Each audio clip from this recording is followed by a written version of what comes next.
मैंने 10 साल मोहब्बत में बहुत ज़्यादा उतार चढ़ाव देखे, पर हम दोनों ही अपनी मोहब्बत पर कायम थे।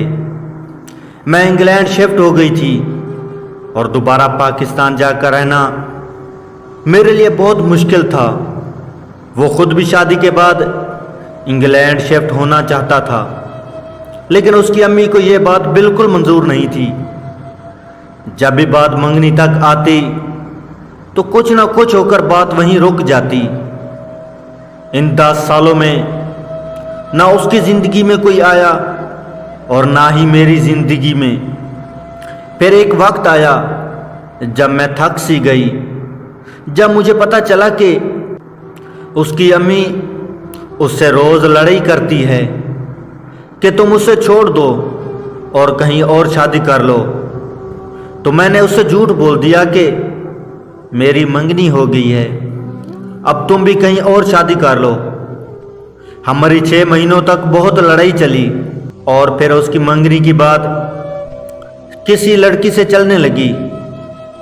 मुझसे बर्दाश्त ना हो सका और मैंने उसे सच बता दिया, लेकिन वो नहीं रुका और उसने मंगनी कर ही दी।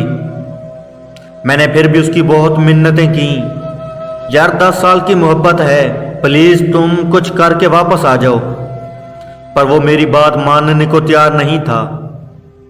फिर उसने अपनी शादी की तारीख बताते हुए कहा कि तुम उस लड़की को सब सच बताकर शादी रोकना चाहो तो रोक लो। पर मैं अब शादी से मना नहीं कर सकता था। तब मैं बिल्कुल खामोश हो गई और आखिरकार उसकी शादी हो गई।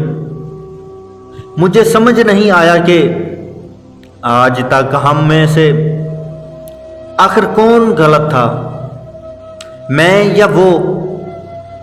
जिंदगी के 10 साल हमने किस बात का इंतजार किया। आज इन 10 सालों को जिंदगी के किस हिस्से में रखूं मैं। अगर हम दोनों मिल ही नहीं पाए तो जमाने से क्यों लड़ते रहे।